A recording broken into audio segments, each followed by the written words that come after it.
Hello everyone, how are you? I hope all of you are highly energetic, highly hopeful and very good. This side, I am Priyanka Saxena and I'll be telling you indirect taxation. Indirect taxation के अंदर currently hottest topic है GST, Goods and Services Tax, जिसका आज हम introduction start करेंगे. आइएगा बेटा, GST एक बहुत ही लॉजिकल लॉ है, बहुत ही इंटरेस्टिंग लॉ है, जिसके अंदर हर प्रोविजन के पीछे एक कारण है.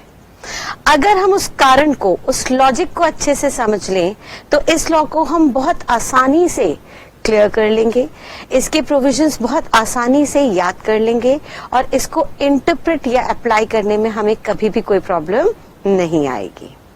आइएगा समझते हैं इस लॉ को. जीएसटी यानी गुड्स एंड सर्विसेज टैक्स सरकार ने इंट्रोड्यूस किया ऑन 1 जुलाई 2017. इस पर्टिकुलर डेट को हम जीएसटी की अपॉइंटेड डेट भी कहते हैं. वो डेट जब जीएसटी इंडिया में लागू हुआ था, अपॉइंट हुआ था. इस पर्टिकुलर दिन से पहले जब जीएसटी नहीं लगा करता था, उन दिनों इनडायरेक्ट टैक्सेशन के अंदर कुछ और लॉ हुआ करते थे. जैसे कि एक लॉ हुआ करता था excise duty, which was a tax on manufacturing of goods. ये लॉ कहता था इंडिया में कोई भी गुड्स की मैन्युफैक्चरिंग होगी, प्रोडक्शन होगी, तो उस पर हम एक टैक्स लगाएंगे in the name of excise duty. एक दूसरा लॉ हुआ करता था CST, central sales tax, which was chargeable. It was a tax on interstate sale of goods. Interstate का मतलब क्या होता है? जहां पे सामान एक स्टेट से दूसरे स्टेट में बेचा जाए. इसके अलावा एक और लॉ होता था वैट, वैल्यू एडेड टैक्स. ये टैक्स चार्ज होता था on intrastate sale of goods. Intrastate का मतलब क्या है? जहां पे सामान सेम स्टेट के अंदर बेचा जाता था. यानी मान लीजिए सामान यूपी के लखनऊ इलाके से यूपी के ही नोएडा रीजन के अंदर बेचा जा रहा है. हम कहते हैं बेटा यूपी में ही लखनऊ से सामान यूपी के नोएडा रीजन में बेचा जा रहा है, तो यानी बिक्री जो है सेम स्टेट के अंदर हो रही है. ऐसी सेम स्टेट की बिक्री को हम इंट्रा स्टेट सेल कहते थे और इस पे वैट लगाते थे. हावेवर अगर यूपी से सामान केरला भेजा जा रहा है, केरला बेचा जा रहा है, तो सर उस सिचुएशन में ये इंटर स्टेट सेल हो जाती थी और इस पर हम सीएसटी को चार्ज करते थे. Is that clear? इसके अलावा सर्विस टैक्स हुआ करता था जो सर्विसेज के लिए लगाया जाता था. नाम से ही क्लियर था sir. It was a tax on rendering of services. जब भी आप कोई सर्विसेज इंडिया में केटर करते थे, प्रोवाइड करते थे, तो उस पर सर्विस टैक्स लगता था. सर्विसेज का मतलब होता था which are intangible, generally which are intangible in nature. तो अगर इंटेंजिबल थी तो सर उस सिचुएशन में हम उसको सर्विस टैक्स के अंदर कवर करते थे, और अगर टेंजिबल नेचर के गुड्स होते थे तो उनको हम उनके बनने पर एक्साइज, इंटरस्टेट बिकने पर सीएसटी और इंट्रा स्टेट बिकने पर वैट लगाते थे. ठीक है. इसके अलावा और भी छुटपुट टैक्स होते थे, और एक टैक्स होता था कस्टम्स ड्यूटी. ये custom duty is a tax on import और एक्सपोर्ट ऑफ गुड्स. इंडिया में बाहर से किसी गुड्स का आना या इंडिया से बाहर किसी गुड्स का जाना. इंडिया से बाहर गुड्स जा रहे थे, एक्सपोर्टेशन, या बाहर से इंडिया गुड्स आ रहे थे, इंपोर्टेशन, उस पर ये टैक्स चार्ज किया जाता है इन the name of custom duty. अब सर कस्टम ड्यूटी के लिए इन्होंने यहाँ पे बाइफरकेशन की। ये जो कस्टम ड्यूटी है, it is an international tax. International tax का मतलब है सर पूरी दुनिया में ये लगाया जाता है। इंटरनेशनली एक बॉडी है यूएनओ, यूनाइटेड नेशंस ऑर्गेनाइजेशन, उसका एक ऑर्गन है वर्ल्ड ट्रेड ऑर्गेनाइजेशन, आपने सुना होगा WTO। ये वर्ल्ड ट्रेड ऑर्गेनाइजेशन दुनिया भर की ट्रेडिंग को कंट्रोल करता है और इस वर्ल्ड ट्रेड ऑर्गेनाइजेशन ने सारी यूएन मेंबर कंट्रीज को बोल रखा है, जितनी भी कंट्रीज यूएनओ की मेंबर हैं उनको बोल रखा है कि कभी भी आपकी कंट्री में किसी दूसरी कंट्री से माल इंपोर्ट होता है और उससे आपके लोकल मैन्युफैक्चरर को नुकसान होता है। यानी मान लीजिए इंडिया में एक लोकल मैन्युफैक्चरर है वीडियोकॉन, और सर वीडियोकॉन टेलीविजन सेट बना के बेच रहा है 20,000 का, और इसी सिचुएशन में बाहर से फॉरेन कंपनी सोनी कंपनी भी ऐसा ही सिमिलर टेलीविजन बना के इंडिया को एक्सपोर्ट कर रही है, यानी इंडिया में ये माल इंपोर्ट हो रहा है 20,000 पे। तो बताइए, आपको नहीं लगता अगर इंडिया में सेम टीवी 20,000 का और बाहर से ऐसा ही टीवी 20,000 का आ रहा है तो इंडियन बायर इंपोर्टेड गुड्स की तरफ ज्यादा अट्रैक्ट होगा, उनके गुड्स को ज्यादा खरीदेगा, उनकी डिमांड ज्यादा बढ़ेगी, जिसकी वजह से हमारे प्रोडक्ट की डिमांड गिरेगी। डिमांड गिरी तो सर हमारे यहाँ काम कम होगा, काम कम होगा तो हमारे यहाँ जो काम है, जो एम्प्लॉइज है उनको रिट्रेंच किया जाएगा, एम्प्लॉयमेंट रिड्यूस होगी। इसके चलते हमारी जीडीपी, ग्रॉस डोमेस्टिक प्रोडक्ट, कमाई के जरिए कम होंगे और बचा कुचा जो भी रेवेन्यू है, जो भी कैश है, वो कैश आउटफ्लो की फॉर्म में दूसरी कंट्री को चला जाएगा जिनसे हम सामान खरीद रहे हैं। तो यूएनओ ने कहा, WTO ने कहा कि हर कंट्री अपने लोकल मैन्युफैक्चरर, अपने डोमेस्टिक मैन्युफैक्चरर को बचाए रखने के लिए हमेशा एक टैक्स चार्ज कर सकती है बाहर से आने वाले गुड्स पे, इंपोर्टेड गुड्स पे, इन the name of custom duty. अब मान लीजिए बाहर से आने वाले टीवी पे हम 100% की कस्टम ड्यूटी चार्ज कर रहे हैं, जिसके चलते 20,000 के टीवी पे 20,000 की ड्यूटी है एंड फाइनली जो मार्केट का प्राइस निकल के आ रहा है वो 40,000 रुपए है। तो अब बताइए, इंडियन बायर वीडियोकॉन का टीवी खरीदना प्रेफर करेगा जो लोकली इंडिया में मैन्युफैक्चर्ड है 20,000 रुपीज में, या वैसा ही प्रोडक्ट इंपोर्टेड आ रहा है 40,000 में, वो खरीदना प्रेफर करेगा? सर जनरली जब दुगना दाम हो जाएगा इंपोर्टेड गुड्स का तो आम आदमी, middle class specifically, sir Indian product को ही खरीदेगा। फिर वो ऑटोमेटिकली इंपोर्टेड गुड्स की डिमांड कम कर देगा। सर उसमें भी कुछ शौकीन लोग होंगे, वो खरीदते रहेंगे, बट इसमें हम ट्रेडिंग को रोक नहीं सकते। ग्लोबली यूएनओ की ट्रीटी है जो कहता है हर कंट्री एक दूसरे को एनकरेज करेगा। तो बाहर से गुड्स का आना तो इंडिया में, बाहर से गुड्स का इंडिया में बिकना तो बैन नहीं है, लेकिन उसको इस तरह से आप महंगा कर सकते हैं कि ज्यादातर लोग इंपोर्टेड गुड्स ना खरीद के इंडियन गुड्स को खरीदे। और ये लॉ सिर्फ इंडिया पे ही एप्लीकेबल नहीं है, ये लॉ दुनिया भर की हर उस कंट्री पे लागू है जो कंट्री यूएनओ की मेंबर है। और क्योंकि सर ये इंटरनेशनल लॉ है, ये इंटरनेशनल टैक्स है which is applicable to whole of globe, therefore इसका जीएसटी से कुछ लेना देना नहीं है। यानी इंडिया में जीएसटी आने के बावजूद भी कस्टम कभी खत्म नहीं हुआ, कस्टम आज भी वैसा के वैसे ही एप्लीकेबल है जैसे पहले हुआ करता था, subject to little bit of modifications जिनको हम आगे देखेंगे। यानी custom being an international tax has not been abolished even if GST has been introduced in India, covering all the indirect taxes in general. India में जितने भी indirect taxes हैं उसमें मेजॉरिटी इनडायरेक्ट टैक्सेस को सबस्यूम कर लिया है जीएसटी ने, बट उसके अंदर कस्टम ड्यूटी चार्ज नहीं होती। और उसका आप रीजन समझ पा रहे हैं, उसका रीजन सिंपली क्या है सर? उसका रीजन है it is an international tax, therefore उस सिचुएशन में हम सिर्फ और सिर्फ इस लॉ को वैसा का वैसा ही अप्लाई करेंगे जैसा दुनिया भर में लागू होता है, ठीक है। हाउएवर कस्टम्स के अलावा जितने मेजरली इनडायरेक्ट टैक्सेस थे उन सबको सबस्यूम कर लिया, मर्ज कर दिया गया under a fresh tax in the name of GST, जिसका पूरा नाम है goods and services tax.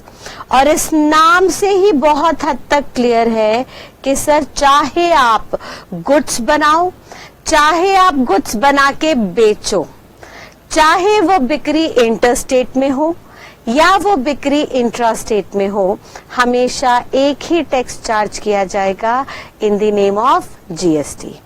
And साथ साथ आप गुड्स के साथ सर्विसेज भी ले लीजिए तो भी उन पे आपको एक ही टैक्स चार्ज किया जाएगा इन the name of GST. Clear sir? लेकिन क्या जीएसटी आने की वजह से पुराने सारे लॉस खत्म हो गए? ना सर, जीएसटी 2 आर्टिकल्स पे स्पेसिफिकली इंक्लूड नहीं किया गया due to some constitutional amendments, constitutional restrictions, constitutional responsibilities। Constitution में कुछ रिस्ट्रिक्शंस हैं जिसके चलते GST shall not be chargeable on alcohol। Constitution के अंदर कुछ आर्टिकल्स हैं, कुछ प्रोविजंस हैं जो अल्कोहल की टैक्स की चार्ज करने की पावर एक्सक्लूसिवली स्टेट गवर्नमेंट को देते हैं। वो कहते हैं सर अल्कोहल के सिनेरियो में किसी भी हालत में सेंट्रल गवर्नमेंट कोई लॉ नहीं बना सकती। उसका मेनली कारण है सर इंडिया एक सेक्युलर कंट्री है, एक सोवरेन कंट्री है जहां पर हर कल्चर, हर रिलीजन को इक्वल रिस्पेक्ट दी जाती है, इक्वल फ्रीडम दी जाती है। सरकार कहती है सर हम किसी भी रिलीजन को कहीं पे भी बंदिश नहीं डालेंगे, कोई बाउंडेशन नहीं होगी, उनकी जो भी प्रैक्टिसेस हैं वो कर सकते हैं। अब क्योंकि इंडिया एक सेक्युलर कंट्री है तो सर हर स्टेट का जो कल्चर है वो एक दूसरे से थोड़ा थोड़ा अलग है, डिफरेंट है। अब मान लीजिए इंडिया में एक स्टेट आया Gujarat which is highly conservative, और उसी के नियर बाय एक और रीजन आ गया Goa which you already know which is highly open minded. Sir अब गुजरात में अल्कोहल को सरकार ने बैन कर दिया। मान लीजिए सेंट्रल गवर्नमेंट मोदी जी के पास गुजरात की लेडीज आती हैं और कहती हैं सरकार दुहाई हो, ये जो अल्कोहल है ना कृपया करके हमारे यहाँ बैन कर दीजिए क्योंकि हमारे हस्बैंड लोग अल्कोहल पी के आते हैं और हमारी बहुत धुनाई करते हैं। तो अगर आपको वोट चाहिए तो प्लीज हमारे लिए अल्कोहल को बंद कर दीजिए। अब मोदी जी इन लेडीज की प्रॉब्लम सुनते हैं और मान लीजिए वो अल्कोहल बैन कर देते हैं, तो बताइए मोदी बैठे हैं सेंट्रल गवर्नमेंट में और सेंट्रल गवर्नमेंट अगर कोई भी लॉ बनाती है तो सर वो पूरी की पूरी इंडिया पे लागू होता है। अगर सेंट्रल गवर्नमेंट ने अल्कोहल बैन किया तो पूरी इंडिया में अल्कोहल बैन हो जाएगा, और सर अगर पूरी इंडिया में अल्कोहल बैन हो गया तो अल्टीमेटली और स्टेट्स को और एरियाज को प्रॉब्लम होनी शुरू हो जाएगी। अब मान लीजिए अल्कोहल बैन होते हुए सबसे पहले प्रॉब्लम हुई गोवा को। सर गोवा के अंदर बहुत डिफरेंट कल्चर्स हैं, पारसी कल्चर मेनली वहां पे ओरिएंटेड है। तो सर उनके कल्चर में क्या होता है, वहां पे एक फ्रूट होता है जिस फ्रूट का जूस निकाल के उसको फर्मेंट किया जाता है, बासा किया जाता है, पुराना किया जाता है, और जैसे ही वो जूस पुराना होता है वो कन्वर्ट हो जाता है अल्कोहल की शेप में, जिसको हम वहां पे फेनी कहते हैं। अब फेनी जो है उनके अकॉर्डिंगली बहुत न्यूट्रिशियस ड्रिंक है जहां पे सुबह सुबह उठते ही बच्चों तक को भी ये पिला दी जाती है। अब मान लीजिए ऐसा कल्चर जहां पे अल्कोहल लेना बहुत आम बात है, उसमें अगर सरकार अल्कोहल बैन कर दे तो इन लोगों को ऑब्जेक्शन नहीं होगी। सर ये तो इमीडिएटली हंगामा मचा देंगे, ये कह देंगे सरकार हमें नहीं चाहिए आपकी सरकार, या तो सरकार बदलो या हमें अपना देश अलग करके दो। क्योंकि एक तरफ आप कह रहे हो कॉन्स्टिट्यूशन में कि इंडिया सेक्युलर है, हर बंदा अपने रिलीजन को, अपने कल्चर को प्रैक्टिस कर सकता है, और दूसरी तरफ इमीडिएटली आप हमारे कल्चर को बैन कर रहे हो, देयरफॉर हमें आपके साथ नहीं रहना। तो sir different states, different regions के कल्चरल डिफरेंस होने के कारण हमारे सेक्युलरिज्म पे सवाल उठ सकता है। तो सरकार ने क्या किया, कॉन्स्टिट्यूशन के अंदर ही ये बात लिख दी कि सर क्योंकि India have different cultures, therefore to maintain harmonious relation between these cultural differences, हम चाहते हैं जितने कल्चर है उन कल्चर के डिफरेंसेस का आपस में रिलेशन अच्छा बना रहे, शांतिपूर्वक बना रहे। देयरफॉर हम इस लॉ बनाने की पावर को, इस अल्कोहल पे लॉ बनाने की पावर को सेंट्रल गवर्नमेंट के हाथ से लेके रिस्पेक्टिव स्टेट गवर्नमेंट को दे देते हैं। अब गुजरात गवर्नमेंट चाहे तो अल्कोहल को बैन कर दे, गुजरात अल्कोहल को बैन करती है तो वो अल्कोहल सिर्फ और सिर्फ गुजरात की टेरिटरी के अंदर बैन होगा, बाहर वो बैन नहीं होगा। और गोवा गवर्नमेंट चाहे तो अल्कोहल को टैक्स फ्री कर दे। सर गोवा के लोग वहां पे ऑलरेडी बहुत खुश हो जाएंगे टैक्स फ्री करते, तो गोवा गवर्नमेंट चाहे तो अल्कोहल को टैक्स फ्री कर दे, उससे गुजरात को कोई फर्क नहीं पड़ेगा। So the basic reason is that कि to maintain peace and harmony among different cultures between different states, the law of making or the power of making law on alcohol has been delegated to state government instead of central government. Alcohol पे law बनाने की power ही इन्होंने permanently constitution के अंदर state को दे दी instead of central.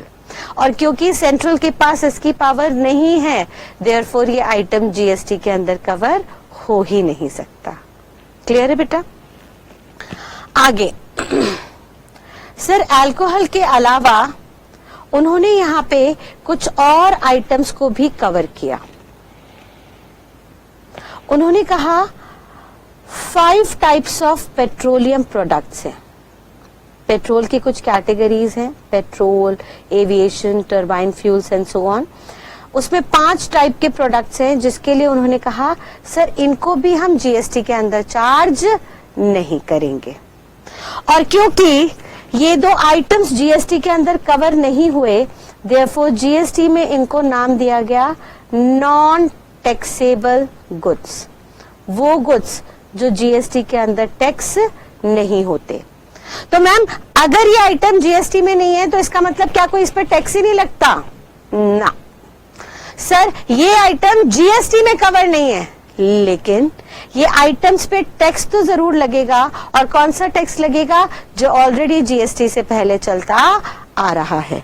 यानी alcohol के बनने पर, अल्कोहल के एक स्टेट से दूसरे स्टेट में बिकने पर, या अल्कोहल के एक स्टेट के अंदर अंदर बिकने पर एक्साइज, सीएसटी और वैट एज इट इज लग जाएगा। यानी आज भी बताइए, आज भी क्या एक्साइज एक्ट इंडिया में एप्लीकेबल है या नहीं? लॉ मेकर कहता है यस, बिल्कुल है। हाउएवर इसकी जो एप्लीकेबिलिटी है वो रिस्ट्रिक्ट हो गई है only up to few articles such as alcohol and 5 types of petroleum products.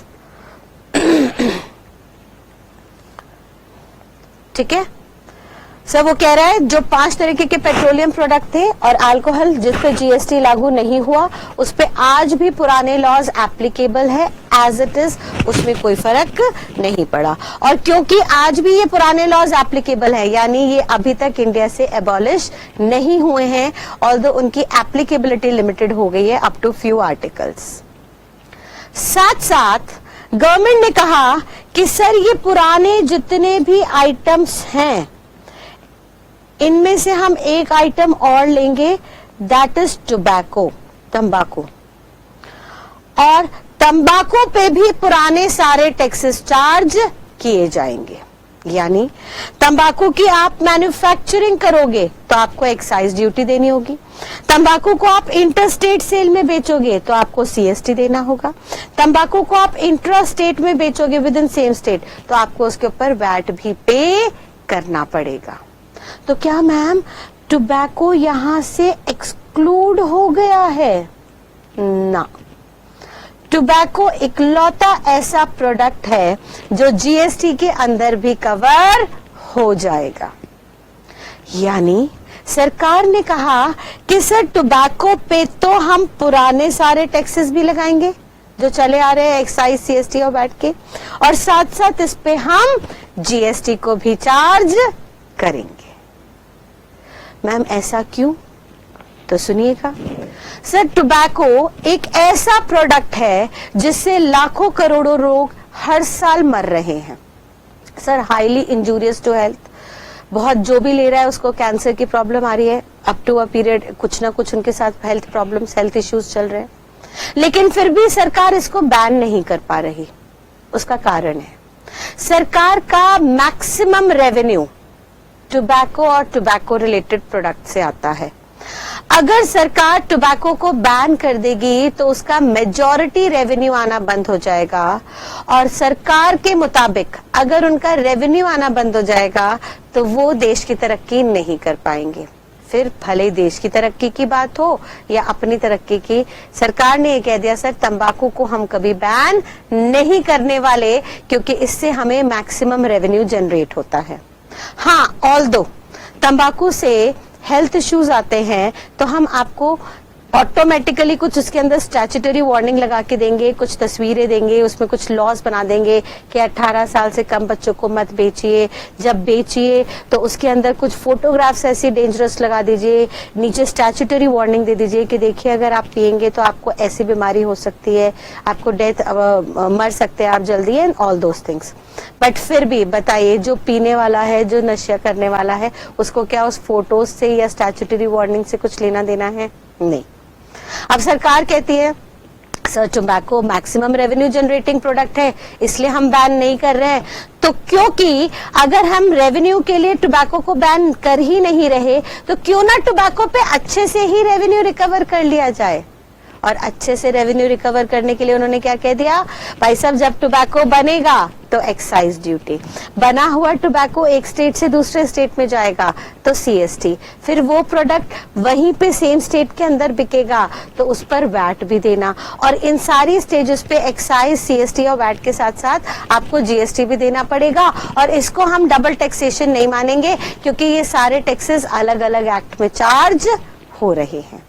और according to law double taxation सिर्फ तब होता है जब एक ही के एक्ट के अंदर एक बार से ज्यादा टैक्स लग रहा है।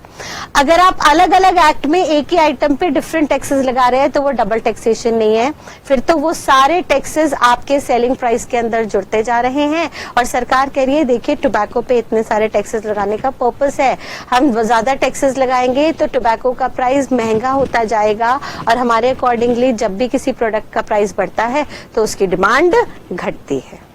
ठीक है, so tobacco is the product upon which all the existing laws, previous laws such as excise, VAT shall be chargeable along with GST. Clear बेटा?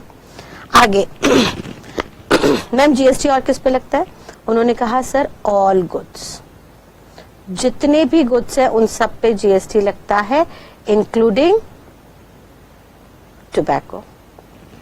ठीक है, टोबैको मिला के जितने भी गुड्स हैं except alcohol and 5 types of petroleum products, इनके अलावा जितने भी प्रोडक्ट्स हैं उन सब पे जीएसटी लगेगा, उन सबको हम जीएसटी के पर्पस के लिए टैक्सेबल गुड्स मान लेंगे।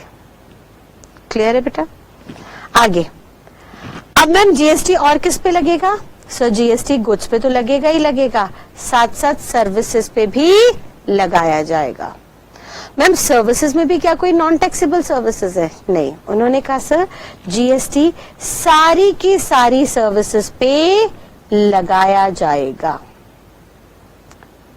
यानी यहां पे कोई एक्सेप्शन नहीं है। और यहां पे एक्सेप्शन नहीं है इसका मतलब सारी सर्विसेज पे जीएसटी लागू हो गया है, और जब सारी सर्विसेज पे जीएसटी लागू हो चुका है तो इसका मतलब आज की डेट में सर्विस टैक्स इंडिया से एबॉलिश हो चुका होगा। क्यों?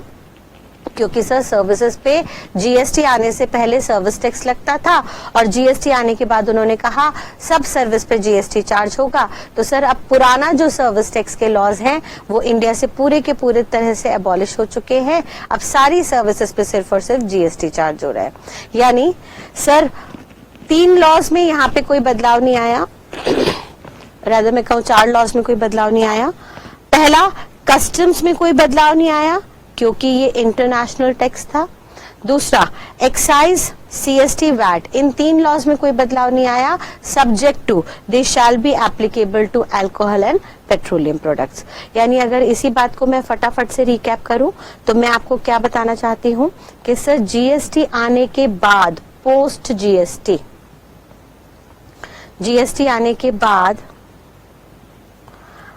सारे के सारे लॉस को जीएसटी ने कवर कर लिया except custom duty. Custom duty पे जीएसटी कवर नहीं कर पाया, जीएसटी उसको सब्स्यूम नहीं कर पाया। हाँ, ऑल्दो जीएसटी का थोड़ा सा इम्पैक्ट कस्टम में जरूर आएगा जिसको हम आगे चल के देखेंगे, बट जीएसटी आने की वजह से कस्टम को खत्म नहीं किया गया because customs is an international law which is applicable to all of the countries globally. Therefore Indian law के changes में चलते आप internationally कोई बदलाव as such नहीं कर सकते। दूसरा, सर जो आपका जीएसटी है वो 2 आइटम्स पे यानी टेक्निकली सारे गुड्स पे एप्लीकेबल होगा और सारी सर्विसेज पे एप्लीकेबल होगा, बट 2 आइटम्स के अंदर वो लागू नहीं होगा। वन इज अल्कोहल एंड दूसरा 5 टाइप्स ऑफ पेट्रोलियम प्रोडक्ट जिसको हम नाम देंगे नॉन टैक्सेबल गुड्स। और ये जो नॉन टैक्सेबल गुड्स हैं इन पे हम जितने भी प्रीवियस लॉज है यानी एक्साइज, सीएसटी और VAT as it is apply करते रहेंगे। और तो और यहाँ पे एक डिफरेंट आर्टिकल हो जाएगा टोबैको जो जीएसटी के अंदर भी आएगा और साथ साथ आपके पुराने लॉज में भी कवर होगा। और क्योंकि ये मैक्सिमम रेवेन्यू जनरेटिंग प्रोडक्ट है तो इसमें से हमें मैक्सिमम रेवेन्यू लेना ही लेना है। इसका प्राइस इतने टैक्सेस रखने के बाद बढ़ रहा है, बढ़ने दीजिए, अच्छा है।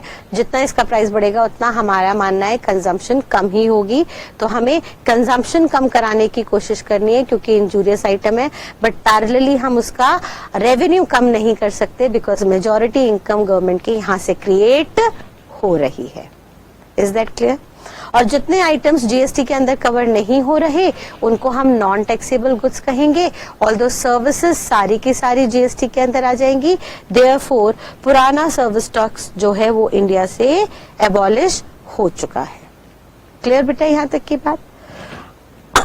आगे समझिएगा।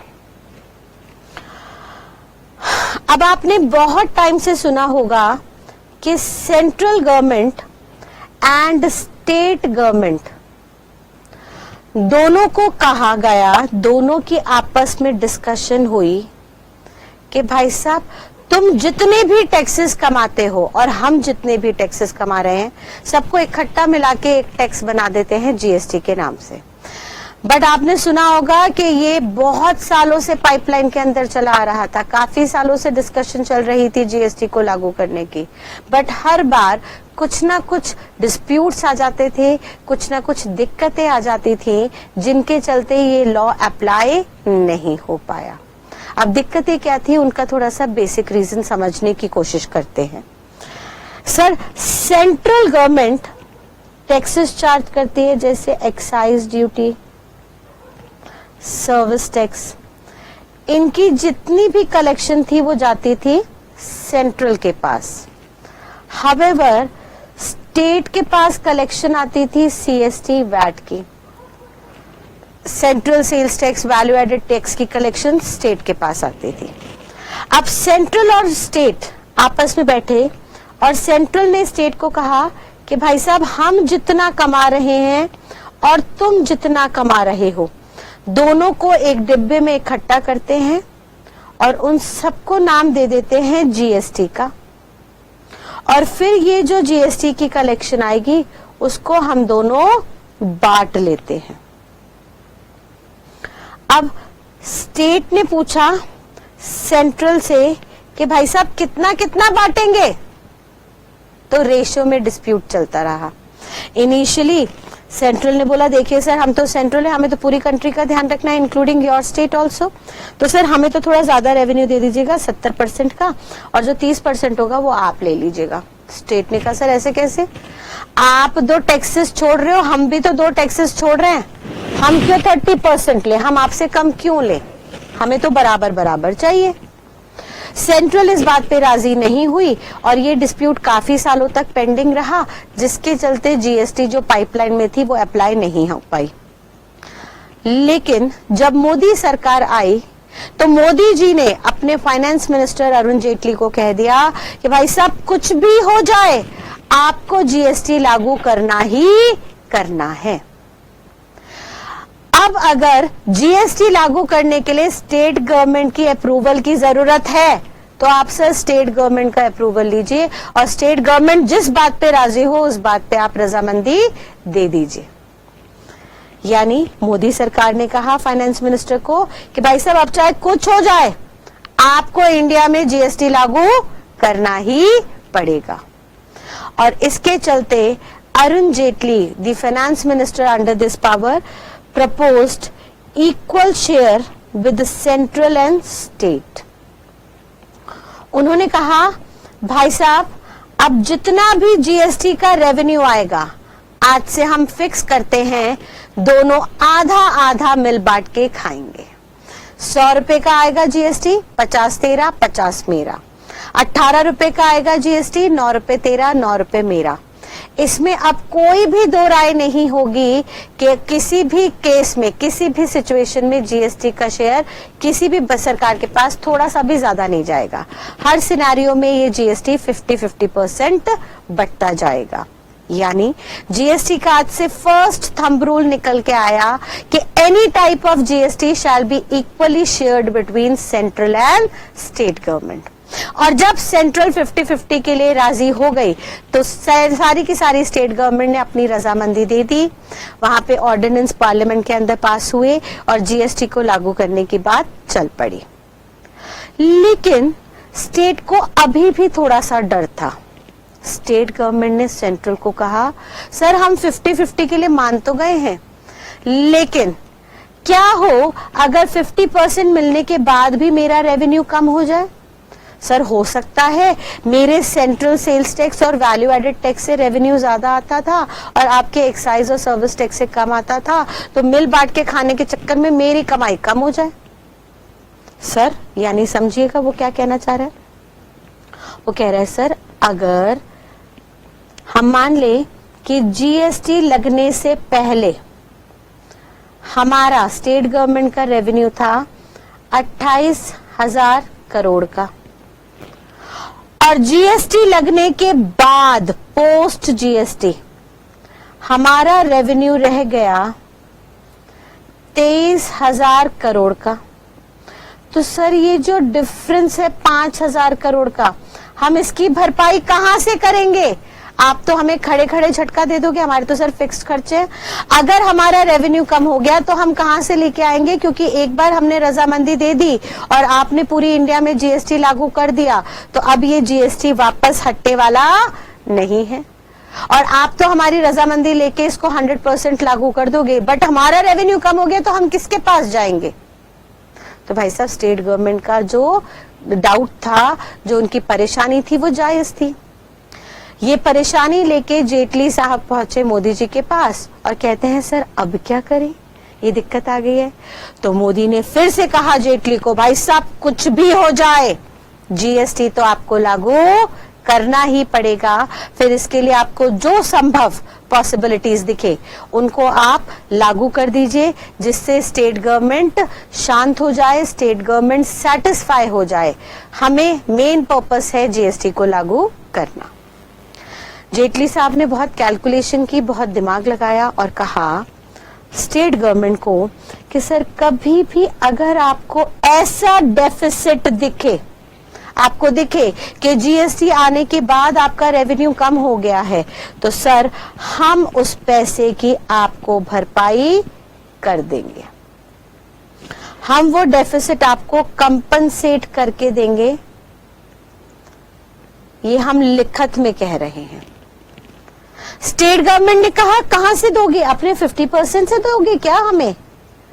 सेंट्रल ने कहा खबरदार, मेरे शेयर की तरफ देखना नहीं, मेरा पैसा मेरा है भाई साहब, मुझे उसको अपनी तरक्की में लगाना है, अपने देश की तरक्की में लगाना है, इस रेवेन्यू के ऊपर बिल्कुल नजर मत डालिएगा। तो स्टेट ने कहा सर अगर हम इस रेवेन्यू पे नहीं डालें नजर तो आप कहां से हमें इकट्ठा करके दोगे ये पैसा? तो जेटली साहब ने कहा कि सर ये जो डेफिसिट है ना, हम इतना आपको वादा कर रहे हैं कि देंगे। और वो कैसे देंगे? Through charging another tax in the name of compensation cess.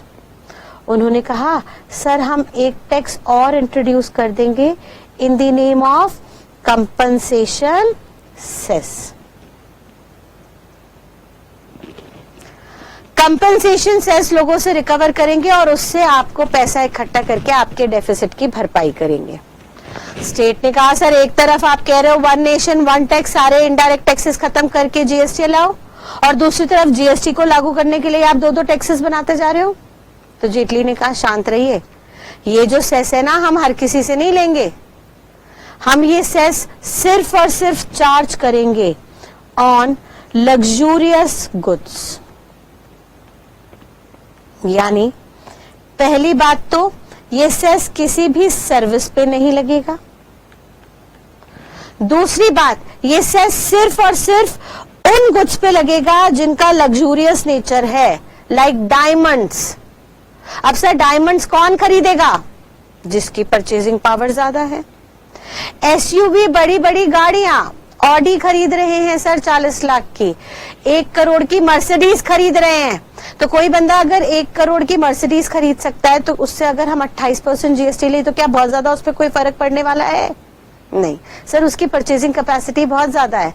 तो जेटली ने कहा कि सर जेटली साहब बोले हम ये सेस सिर्फ और सिर्फ उन लोगों से लेंगे जिनकी खरीदने की क्षमता ज्यादा है, जो रईस लोग हैं, जिनकी परचेजिंग पावर ज्यादा है, जो एक्स्ट्रा पैसा खर्च कर सकते हैं। भाई साहब खड़े खड़े 1 करोड़ दे सकते हैं सिर्फ गाड़ी खरीदने के लिए, यानी उनके पास 1 करोड़ सरप्लस पड़ा है अपनी बेसिक जरूरत पूरी करने के बाद। तो उन लोगों से ये टैक्स चार्ज किया जाएगा, आम आदमी से ये टैक्स चार्ज नहीं किया जाएगा। सर कोई छोटी गाड़ी खरीद रहा है, कोई नैनो खरीद रहा है, 10 साल की कलेक्शन, 10 साल की कमाई को जोड़ के, सर उस पे हम ये नहीं लगाएंगे क्योंकि हमें उसके पैसों की वक्त पता है। उसने 10 सालों में ये पैसा जोड़ा है एक छोटी सी गाड़ी लेने के लिए, तो उसके ऊपर ये सेस चार्ज नहीं किया जाएगा। Logical enough? सर लॉजिकली इन्होंने किसको टारगेट किया? हायर परचेजिंग इनकम ग्रुप को, हायर परचेजिंग पावर ग्रुप को, और इससे शायद उनको बहुत ज्यादा कोई फर्क नहीं पड़ने वाला। तो हम उन लोगों से एक्स्ट्रा पैसा लेके आपके डेफिसिट की भरपाई कर देंगे। जब सरकार ने ये 2 वादे कर दिए, पहला वादा सर 50% आपको मिलेगा हर जीएसटी का, और दूसरा वादा जितना डेफिसिट होगा वो कंपनसेट किया जाएगा। जब सेंट्रल ने ये 2 वादे कर दिए तो फाइनली स्टेट गवर्नमेंट सेटिस्फाई हो गई, और फिर सारी स्टेट गवर्नमेंट्स ने अपनी रजामंदी दे दी, अपना अप्रूवल दे दिया, जिसके बाद जीएसटी को लागू कर दिया गया। ठीक है, तो जीएसटी लागू करने के लिए गवर्नमेंट ने क्या क्या प्रॉमिसेस किए? सर पहला प्रॉमिस हुआ कि जितना भी रेवेन्यू है जीएसटी का वो 50-50% सेंट्रल और स्टेट में बटेगा, और दूसरा सर कभी भी स्टेट गवर्नमेंट को लगेगा कि पोस्ट जीएसटी उनका कुछ डेफिसिट आया है तो उस डेफिसिट को हम हर हालत में कंपनसेट करके देंगे through compensation cess which is chargeable on luxurious goods. महंगे आइटम्स पे ये सेस चार्ज करके आपकी भरपाई कर देंगे। जैसे ही सरकार ने ये 2 प्रॉमिस कर दिए 50% देने के और डेफिसिट को कंपनसेट करने के, स्टेट गवर्नमेंट सिक्योर हो गया एंड फाइनली अप्रूवल दे दिया गया जीएसटी को पूरी इंडिया में लागू करने के लिए। इज दैट क्लियर बेटा? चलिए, जैसे ही बेटा सेंट्रल और स्टेट गवर्नमेंट में आपसी सहमति हो गई कि हाँ भाई जो भी जीएसटी लगेगा वो हम 50-50% शेयर करेंगे, तो अगला सवाल उठा कि सेंट्रल जीएसटी का 50% शेयर कौन सी स्टेट गवर्नमेंट के साथ शेयर करेगा, किसके साथ बांटेगा? सर डिस्प्यूट उठा कौन सी स्टेट गवर्नमेंट को दिया जाए जहां पे सेलर बैठा है, या जहां पे बायर बैठा है। तो उसके लिए लॉ मेकर ने एक नया कंसेप्ट ड्राफ्ट किया जो पुराने लॉ में नहीं हुआ करता था। जीएसटी में लॉ मेकर ने कहा कि सर हम इसको कंजम्पशन बेस्ड टैक्स मानेंगे। कंजम्पशन बेस्ड टैक्स का मतलब क्या है? सर जहां पे कंज्यूमर बैठा होगा, जहां पे डेस्टिनेशन होगी, वहां पे हम इस टैक्स को बांट देंगे, उस स्टेट गवर्नमेंट के साथ हम इस टैक्स को शेयर करेंगे। तो मैम इससे पहले क्या हुआ करता था? तो बेटा जीएसटी आने से पहले जो पुराना लॉ हुआ करता था उसका बेस कुछ और था। जैसे जीएसटी आने से पहले सीएसटी हुआ करता था, सेंट्रल सेल्स टैक्स, जो ओरिजिन बेस्ड टैक्स था। ओरिजिन बेस्ड टैक्स का मतलब क्या है? सर जहां पे सेल की ओरिजिन हुई उस स्टेट गवर्नमेंट के साथ ये शेयर होता था। फॉर एग्जाम्पल मान लीजिए मेरा एक सेलर है, वो लोकेटेड है दिल्ली में, और एक बायर है जो लोकेटेड है आसाम में। अब सेलर दिल्ली से माल बेचता था, आसाम यहां से सेल करता था, और दिल्ली से आसाम माल बेचते वक्त इन सामान पे, इस सेल पे वो सीएसटी चार्ज करता था, सेल्स टैक्स चार्ज करता था, मान लीजिए 2% से 2 रुपए। और ये 2 रुपए सेलर अपनी सरकार को देता था। ये जो सीएसटी था ये स्टेट लेवल का टैक्स होता था, यानी इसकी कलेक्शन जो है वो स्टेट गवर्नमेंट के पास जाती थी।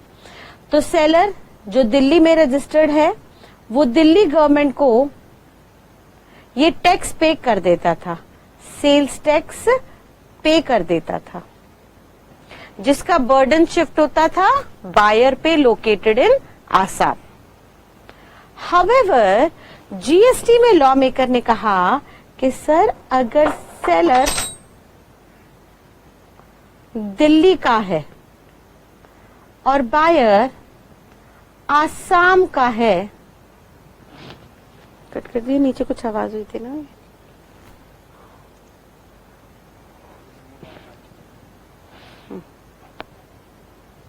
कट कर देगा बाद में।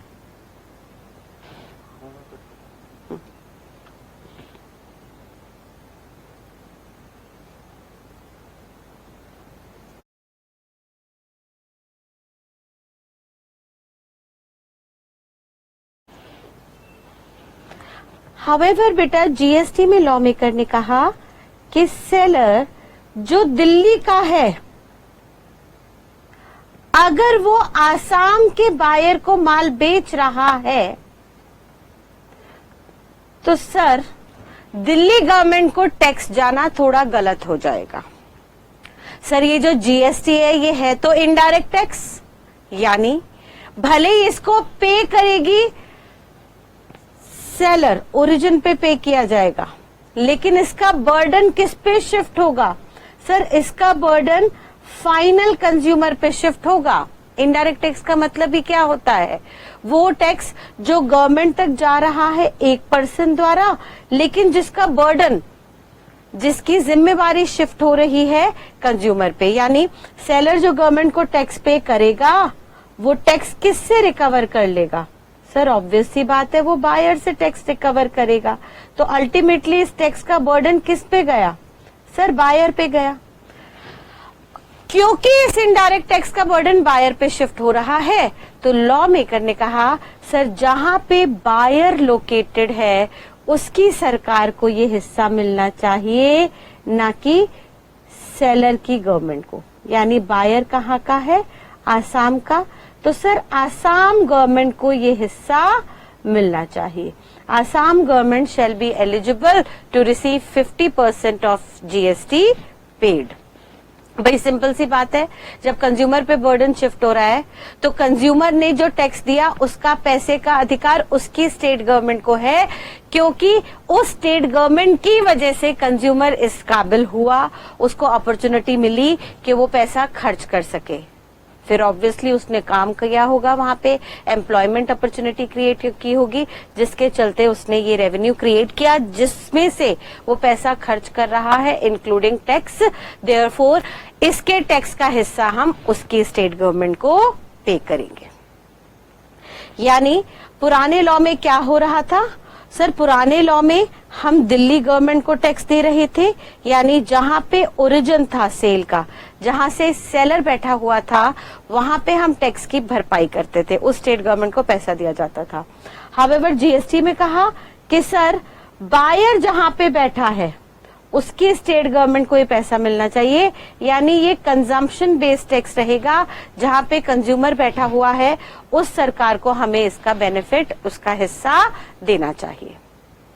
अब सवाल ये उठा कि सर है तो जीएसटी इनडायरेक्ट टैक्स ही, यानी पे तो ओरिजिन पे ही होगा जैसे पहले हो रहा था। सर जहां पे ओरिजिन था वहीं पे ओरिजिनेटर को, सेलर को बोल दिया जाता था टैक्स पे कर दो, और ऐसा ही जीएसटी में होगा सर, जहां पे ओरिजिन है वहां सेलर को बोला जाएगा टैक्स पे कर दो। लेकिन सर सेलर तो दिल्ली में बैठा हुआ है और आप दिल्ली के सेलर को कह रहे हो कि आसाम गवर्नमेंट को टैक्स पे करो, तो ये कैसे संभव है? दिल्ली का सेलर तो दिल्ली में रजिस्टर्ड है, दिल्ली के सेलर का रिकॉर्ड आसाम गवर्नमेंट के पास तो अवेलेबल ही नहीं है, तो वो आसाम गवर्नमेंट के अकाउंट में पैसे कैसे ट्रांसफर करे? तो इसके लिए जीएसटी के अंदर एक नया कंसेप्ट इनकलकेट किया गया, जिसमें सरकार ने कहा कि कभी भी इंटर स्टेट सप्लाई होगी, इंटर स्टेट सेल या सप्लाई होगी, तो उस पर हम सेलर से ओरिजिन पे एक टैक्स पे कराएंगे इन the name of IGST, integrated GST, integrated goods and service tax, जो सेलर पे कर देगा सेंट्रल गवर्नमेंट को, क्योंकि भाई सेंट्रल तो पूरी इंडिया में यूनिफॉर्म है, तो सेलर किसी भी स्टेट में बैठा हो वो पूरा का पूरा जीएसटी आईजीएसटी के नाम से पे कर देगा सेंट्रल गवर्नमेंट को, और फिर सेंट्रल गवर्नमेंट अपना 50% रिटेन करेगी जो उसका हिस्सा था, और बैलेंस 50% फॉरवर्ड कर देगी to that state government where end user is located. जहां पे एंड यूजर लोकेटेड होगा, यानी जहां पे कंजम्पशन होगी, यानी जहां पे सरकार मानेगी कि डेस्टिनेशन है। अब ये डेस्टिनेशन कैसे निकालेंगे इसको हम आगे चल के देखेंगे, लेकिन जहां पे गवर्नमेंट मानेगी कि डेस्टिनेशन है उस स्टेट गवर्नमेंट को ये हिस्सा दे दिया जाएगा। ठीक है, यानी अब सेंट्रल का रोल आया, जिसमें सेंट्रल को बोला गया कि सर हम आपको पूरा जीएसटी पे कर रहे हैं आईजीएसटी के नाम से, which is an aggregate of CGST and SGST. इन दोनों को आप रखिए, अपना हिस्सा उसमें से निकाल दीजिएगा और बैलेंस 50% उस सरकार को ट्रांसफर कर दीजिएगा जहां पे कंज्यूमर बैठा हुआ है, जहां पे कंजम्पशन है। और ये कैसे आपको ढूंढना है, इसके लिए हम आपसे कुछ डॉक्यूमेंटेशन वगैरह करवाएंगे, जिसको हम आगे चल के समझेंगे। लेकिन अभी फिलहाल के लिए हमें इतना समझना जरूरी है कि GST is a destination based consumption tax, जहां पे हम उस स्टेट गवर्नमेंट को इसका 50% हिस्सा देंगे जहां पे कंज्यूमर बैठा है, जहां पे कंजम्पशन हुई है, जहां पे डेस्टिनेशन हुई है। और यहाँ पे डेस्टिनेशन को हम नाम देंगे प्लेस ऑफ सप्लाई, जिसको हम आगे चल के कंसिडर करेंगे। ठीक है, तो जनरली जीएसटी और प्रीवियस लॉ के अंदर क्या डिफरेंस है? GST is a consumption based tax and other laws prior to GST was origin based tax। वहां पे जहां पे सेलर बैठा होता था, ओरिजिनेटर बैठा होता था, वहीं पे हम GST पे करवा देते थे। हाउएवर यहाँ पर GST के अंदर जहां पे सेलर बैठा है, सप्लायर बैठा है, देना तो उसे ही है GST अभी भी, लेकिन ये टैक्स का हिस्सा उस स्टेट गवर्नमेंट को जाएगा जहां पे कंजम्पशन हुई है, जहां पे डेस्टिनेशन है, जहां पे कंज्यूमर लोकेटेड है। और क्योंकि सेलर अलग स्टेट में बैठा है और बायर अलग स्टेट में, तो सर सेलर को बोल दिया जाएगा आप सारा टैक्स सेंट्रल गवर्नमेंट को दे दो। सेंट्रल गवर्नमेंट अपना 50% निकाल के बाकी उस स्टेट गवर्नमेंट को फॉरवर्ड कर देगी जहां पे कंजम्पशन हुई है। और कैसे डिटरमिन करेंगे कि वो स्टेट गवर्नमेंट कौन सी है, उसको हम कुछ रिटर्न्स फाइल के द्वारा डिटरमिन करेंगे। क्लियर है? चलिए नेक्स्ट।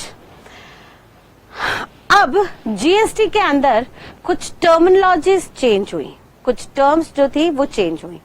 जैसे पुराने लॉ में एक्साइज के अंदर जब हम एक्साइज लेते थे तो एक्साइज के अंदर मैन्युफैक्चरिंग वर्ड आता था जिसपे एक्साइज ड्यूटी चार्ज होती थी, या production. CST central sales tax और वैट वैल्यू एडेड टैक्स, दोनों के अंदर टैक्स लगता था सेल्स पे। सर्विस टैक्स के अंदर टैक्स लगता था on the rendering of services which are generally of intangible nature. अब मैन्युफैक्चरिंग के वक्त वो किसको ओरिजिनेटर मानते थे? मैन्युफैक्चरर को, कि भाई कोई मैन्युफैक्चरर बायर को माल बना के बेच रहा है तो मैन्युफैक्चरर की जिम्मेदारी है कि वो एक्साइज ड्यूटी पे करे। या सेल्स टैक्स में टर्म आती थी सेलर, कि सेलर की जिम्मेदारी है कि वो जब पीछे से माल खरीद के आगे बेच रहा है तो वो सीएसटी या वैट पे करे। या सर्विस टैक्स के अंदर वर्ड आता था सर्विस प्रोवाइडर, और सर्विस प्रोवाइडर जब सर्विसेज सर्विस रिसीवर को देता था तब उस वक्त सर्विस प्रोवाइडर पे जिम्मेदारी आती थी कि आप सर्विस टैक्स पे करो।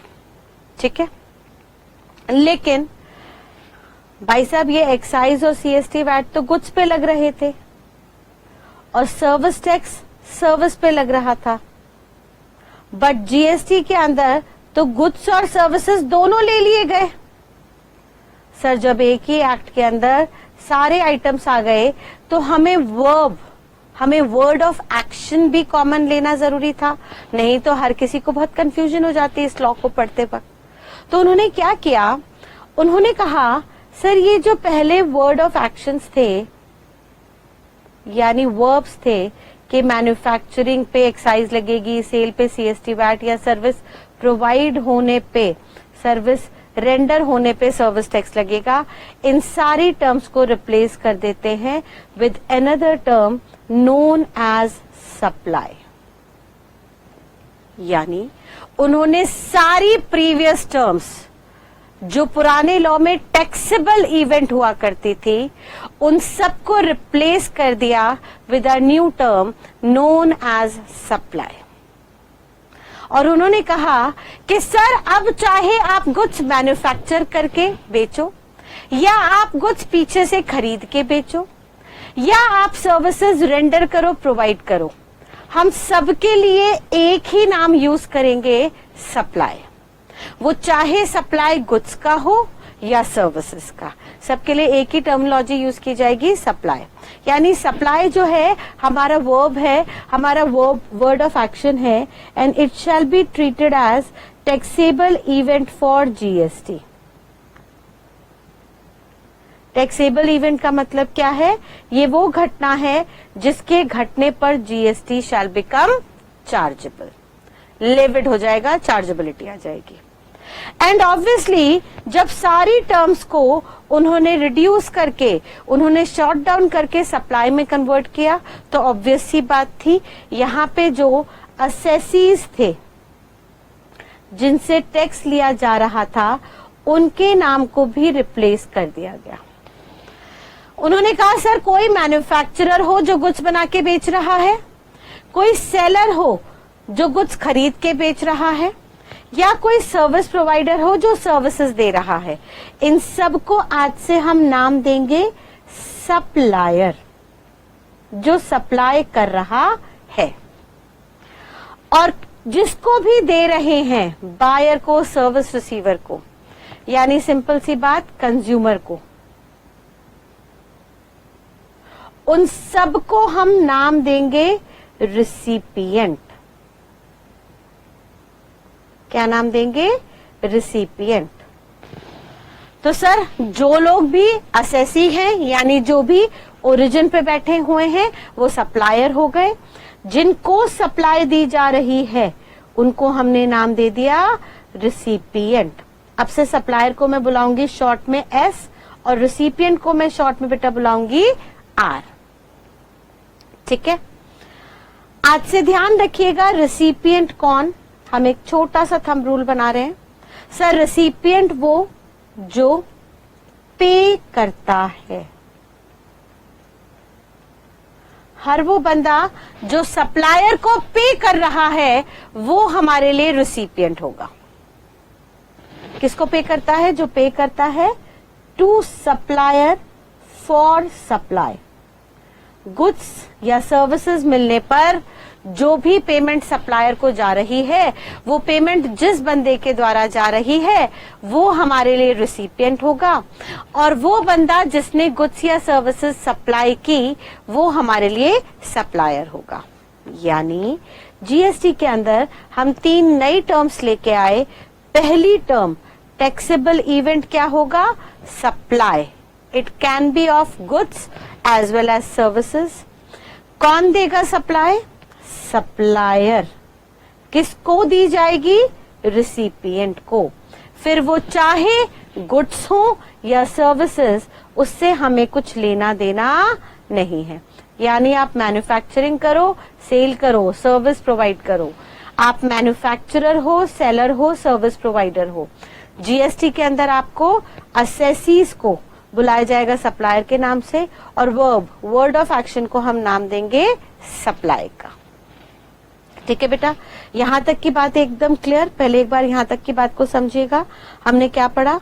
हमने कहा बेटा गवर्नमेंट ने स्टेट को कन्विंस किया कि दोनों मिलके अपने सारे पुराने टैक्सेस सरेंडर करके एक नया टैक्स बनाते हैं इन द नेम ऑफ जीएसटी, और ये जीएसटी हम दोनों मिलके आधा आधा बांटेंगे। जो भी जीएसटी आएगा उस पे 50-50% शेयर किया जाएगा, और ये 50% शेयर करने के साथ साथ कभी भी स्टेट गवर्नमेंट को लगा कि उसका रेवेन्यू कम हुआ है जीएसटी आने के बाद, तो उस डेफिसिट को सेंट्रल कंपनसेट करके देगी through compensation cess applicable on luxurious goods.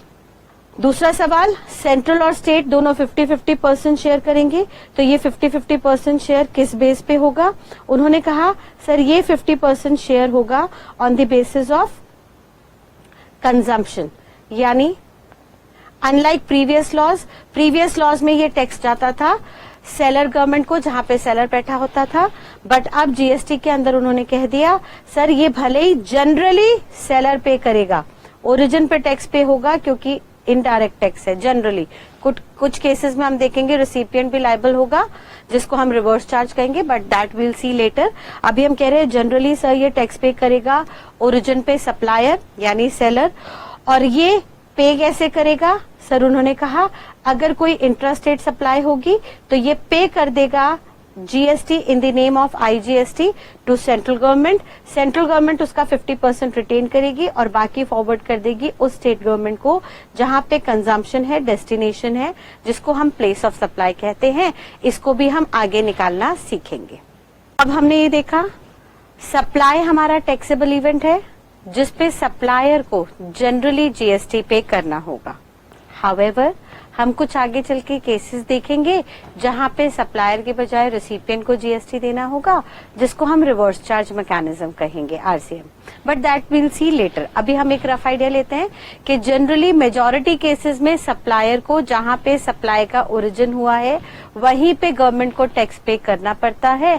Although GST being an indirect tax, इसका बर्डन आगे कंज्यूमर पे शिफ्ट होता है। ठीक है, चलिए तो इस बात को अब हम कंक्लूड करते हैं। जरा हम कहते हैं सर जीएसटी के अंदर टैक्सेबल इवेंट है सप्लाई, और सप्लाई को अगर बेसिक मीनिंग समझे तो इसका मतलब है ट्रांजैक्शन ऑफ गुड्स और सर्विसेज। कोई भी गुड्स या सर्विसेज की आप लेन देन करते हो, चाहे मैन्युफैक्चरिंग करके बेचते हो या आप एज अ सर्विस प्रोवाइडर उसको प्रोवाइड करते हो, तो दोनों ही सूरतों में उसको हम सप्लाई बोलेंगे। और इस सप्लाई को हम ब्रॉडली दो कैटेगरी में बांट देते हैं, intra state and inter state. जैसा कि नाम से ही क्लियर है, इंट्रा स्टेट का मतलब क्या होगा, वो सप्लाई जहां पे सप्लायर भी उसी स्टेट में बैठा है जहां पे रिसिपिएंट यानी बायर बैठा है। मान लीजिए एक सेलर है दिल्ली में और वो दिल्ली के ही बायर को गुड्स सेल करता है, तो सर ये हमारे लिए इंट्रा स्टेट सप्लाई बन गई। और ये इंट्रा स्टेट सप्लाई पे जीएसटी किसे के पे करना है, सर सप्लायर को पे करना है। और कौन सी स्टेट गवर्नमेंट को देना है इसका हिस्सा, सर उस स्टेट गवर्नमेंट को देना है जहां पे कंज्यूमर बैठा है। अब सर कंज्यूमर दिल्ली में बैठा है तो दिल्ली स्टेट गवर्नमेंट को हिस्सा मिलना चाहिए, और सप्लायर भी दिल्ली में बैठा है जिसे टैक्स देना है, तो सप्लायर को कहा भाई साहब आप डायरेक्टली स्टेट गवर्नमेंट को पे कर दो। बात समझ में आ रही है? एक बार फिर से दिमाग में बताइए। सर जीएसटी एक इनडायरेक्ट टैक्स है जिसको पे जनरली हम ओरिजिन पे करेंगे, सप्लायर पे करेगा गवर्नमेंट को, लेकिन उस जीएसटी का 50% हिस्सा कौन सी स्टेट गवर्नमेंट को मिलेगा, सर उस स्टेट गवर्नमेंट को मिलेगा जहां पे कंज्यूमर बैठा है। तो सर अगर सप्लायर और रेसिपिएंट यानी सेलर और कंज्यूमर बायर दोनों के दोनों, सेलर और बायर दोनों के दोनों एक ही स्टेट में बैठे हैं, तो सेलर को बोल दिया भाई साहब आप तो दिल्ली गवर्नमेंट को जानते हो ना, आप तो दिल्ली गवर्नमेंट के साथ रजिस्टर्ड हो और आपका बायर भी दिल्ली का ही है, तो जो भी जीएसटी जाना है उसका 50% दिल्ली गवर्नमेंट को, आप सरकार को जाना है, और रिमेनिंग 50% मोदी सरकार को जाना है, सेंट्रल गवर्नमेंट को।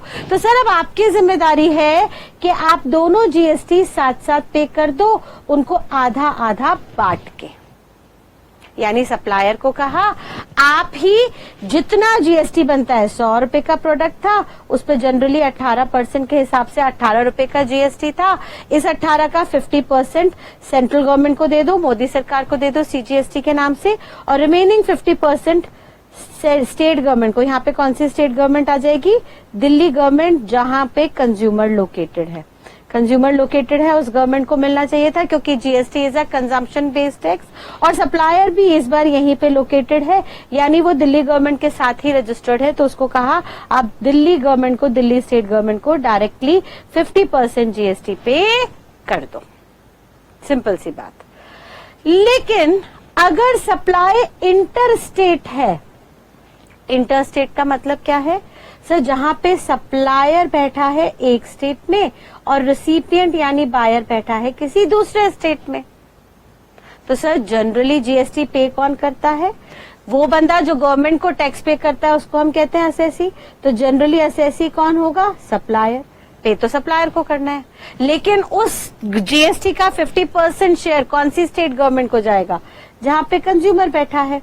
अब दिल्ली स्टेट गवर्नमेंट के साथ हमारा सेलर रजिस्टर्ड है, सेलर को बोला जीएसटी पे करो, लेकिन इसका 50% पंजाब गवर्नमेंट को जाएगा। अब दिल्ली का रजिस्टर्ड सप्लायर क्या पंजाब गवर्नमेंट को जानता होगा, सर पंजाब गवर्नमेंट के अकाउंट्स में दिल्ली का सप्लायर रजिस्टर्ड ही नहीं है, तो उसको पता ही नहीं कि पंजाब गवर्नमेंट को पैसे कैसे पे करें। तो उन्होंने यहाँ पे एक नया कंसेप्ट क्रिएट कर दिया, जैसा अभी हमने डिस्कस किया था कि भाई साहब आप तो ना पूरा का पूरा टैक्स दे दो आईजीएसटी के नाम से, इंटीग्रेटेड जीएसटी के नाम से, which is nothing but the aggregate of CGST and SGST.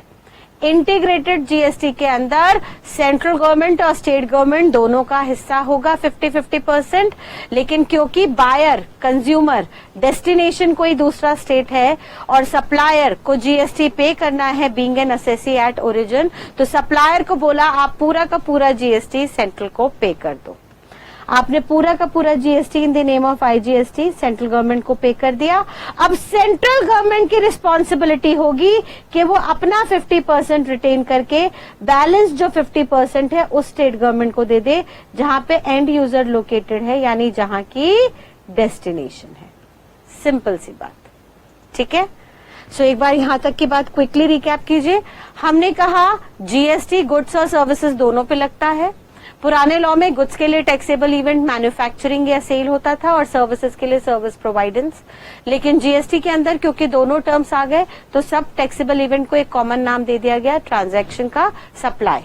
उन्होंने कहा कोई भी गुड्स या सर्विसेज की अगर आप ट्रांजैक्शन कर रहे हो, लेन देन कर रहे हो, तो उसको आज से हम सप्लाई कहेंगे, और जो ये बंदा सप्लाई करेगा उसको सप्लायर कहेंगे, जिसको जनरली ओरिजिन पे जीएसटी पे करना होगा।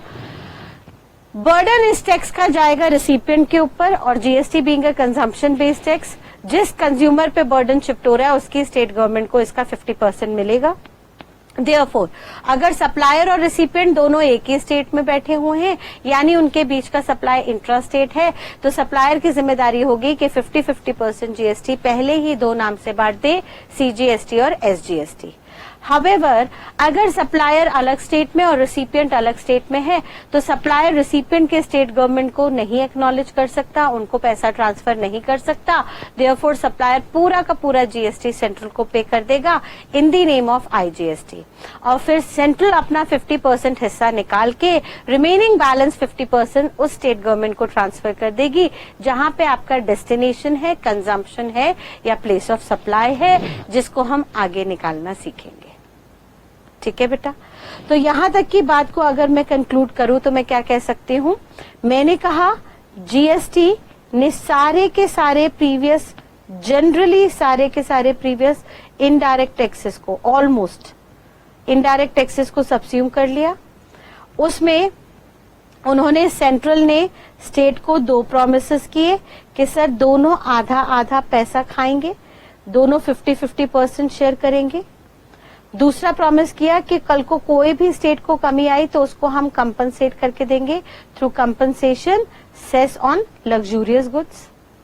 दूसरा सवाल उठा, ये 50-50% कैसे दिया जाएगा, तो उन्होंने कहा सर 50% हम सेंट्रल को दे देंगे और रिमेनिंग 50% हम उस स्टेट गवर्नमेंट को देंगे जहां पे कंजम्पशन हुई है, डेस्टिनेशन हुई है। और क्योंकि स्टेट गवर्नमेंट उसको दिया जाएगा जहां पे कंजम्पशन हुई है, तो इंट्रा स्टेट सप्लाई जहां पे लेन देन एक ही स्टेट में हो रहा है, वहां पे सप्लायर जो उसी स्टेट में है और रेसिपिएंट जो उसी स्टेट में है, रेसिपिएंट के स्टेट को 50% जाना था, सप्लायर खुद ही उस स्टेट के अंदर है तो डायरेक्टली उसको एसजीएसटी के नाम से पे कर देगा और बैलेंस सीजीएसटी। हावेवर, अगर सप्लाई इंटर स्टेट है, सप्लायर रेसिपिएंट के स्टेट को नहीं जानता, तो सप्लायर शेल पे आईजीएसटी टू सेंट्रल गवर्नमेंट, और सेंट्रल उसमें से 50% हिस्सा निकाल के उस स्टेट गवर्नमेंट को दे देगी जहां पे डेस्टिनेशन है। ठीक है जी, आगे सप्लाई यहाँ पे हमारे लिए टैक्सेबल इवेंट बनी, जो भी लेन देन था, ये सप्लाई क्या होती है, इन सबको हम आगे देखेंगे। आज सिर्फ और सिर्फ हम ब्रीफिंग कर रहे हैं, एक इंट्रोडक्शन ले रहे हैं कि जीएसटी का स्ट्रक्चर ड्राफ्ट कैसे हुआ। उन्होंने कहा सर सप्लाई का मतलब है कोई भी ट्रांजैक्शन जो गुड्स या सर्विसेज पे आप कर रहे हो, चाहे वो ट्रांजैक्शन गुड्स की हो या सर्विसेज की हो। दूसरा उन्होंने कहा सर यहाँ पे जो बंदा सप्लाई करेगा उसको हम सप्लायर कहेंगे, और जिसको सप्लाई जा रही है वो रिसिपिएंट होगा। रिसिपिएंट हमारे लिए वो होगा जो पेमेंट करेगा सप्लायर को, और supplier generally as an assessee government को टैक्स पे करेगा। वो टैक्स या तो सीजीएसटी एसजीएसटी के नाम से पे होगा या आईजीएसटी के नाम से पे किया जाएगा। ठीक है, क्लियर बेटा? चलिए यहां तक की बात को एक बार फटाफट से रिकैप करते हैं और कंक्लूड करते हैं आज के इंट्रोडक्शन को। हमने कहा कि सर अब से जीएसटी को मैं ब्रॉडली 9 चैप्टर्स में बांट देती हूं। जीएसटी को हम ब्रॉडली 9 चैप्टर्स में बांट देंगे। ये 9 टर्म्स हमारे लिए टेक्निकली इंपॉर्टेंट होंगी, जिनके पूरे होने पे हम जीएसटी की लायबिलिटी और कलेक्शन चेक करेंगे। मैं पूरे जीएसटी को 2 कैटेगरी में बांटती हूं। पहला चार्जेबिलिटी यानी लेविएबिलिटी, जो हमें बताएगा कि जीएसटी लगनी है या नहीं, और दूसरा हम काम देखेंगे प्रोसेसिंग का कि वो जीएसटी कैसे और कब देनी होगी। ठीक है, पहला चार्जेबिलिटी के लिए हम लोग 5 टेस्ट बनाएंगे, जिसको आज से मैं कोड दूंगी जी साइट।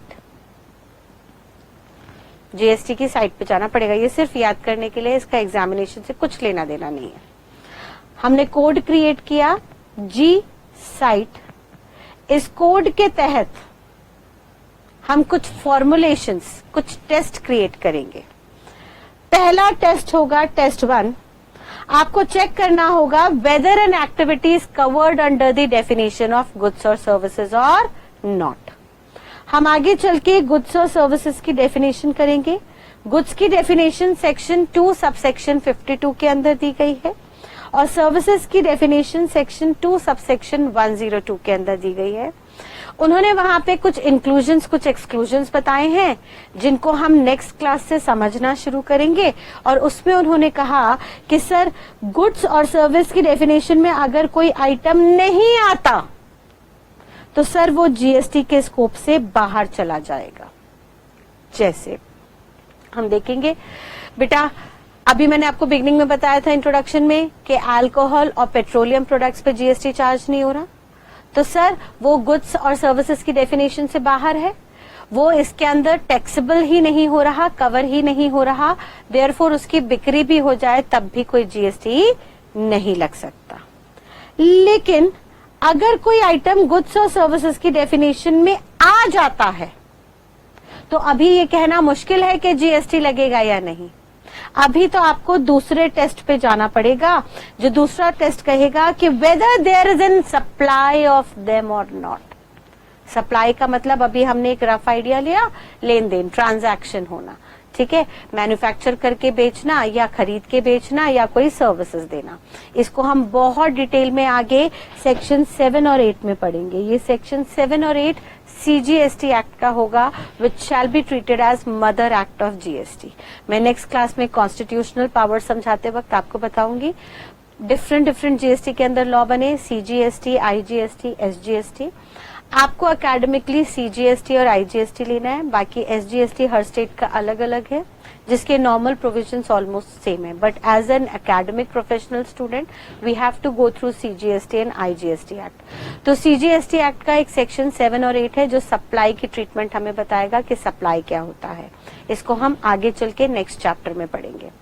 अभी के लिए इतना बात ध्यान रखिए कि सर हमने पहला देखा कोई एक्टिविटी गुड्स और सर्विस में आ रही है या नहीं। अगर आ रही है तो अगला देखो उसकी सप्लाई हुई या नहीं। अगर उसकी सप्लाई नहीं हुई, उसको आपने किसी को बेचा नहीं, खुद ही पर्सनली कंज्यूम कर लिया। मम्मी ने आटे से रोटी बनाई, मम्मी ने दाल से पकौड़ियां बनाई, तो सर मैन्युफैक्चरिंग हुई लेकिन उसे खुद ही घर में कंज्यूम कर लिया फैमिली मेंबर के साथ, तो सर फिर वो सप्लाई की डेफिनेशन में नहीं आएगी, उस पे कोई जीएसटी चार्ज नहीं होगा। लेकिन अगर मम्मी ने खाना बना के टिफिन सिस्टम के अंदर, टिफिन सर्विसेज के तहत उसको ऑफिसेज में, पेइंग गेस्ट अकोमोडेशंस में बेचना शुरू कर दिया, तो उसको हम सप्लाई मान लेंगे। लेकिन सप्लाई मानने से ये बात बिल्कुल तय नहीं होगी कि उस पर जीएसटी लगेगा या नहीं। अगर वो सप्लाई की डेफिनेशन में आ गई तो आपको अगला टेस्ट फॉलो करना पड़ेगा, टेस्ट नंबर 3, जो कहेगा कि अब आप चेक कीजिए कि ये सप्लाई इंटर स्टेट है या intra state. You have to check whether such supply is inter or intra state supply.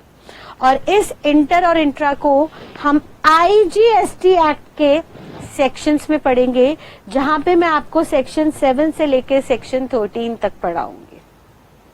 Ma'am यहां भी सेक्शन 7 है, यहां भी सेक्शन 7 है। सर यहाँ पे जो सेक्शन 7 है ये सीजीएसटी एक्ट का है। हम देखेंगे सप्लाई का सेक्शन 7 किसका होगा, 7 और 8 सीजीएसटी एक्ट का।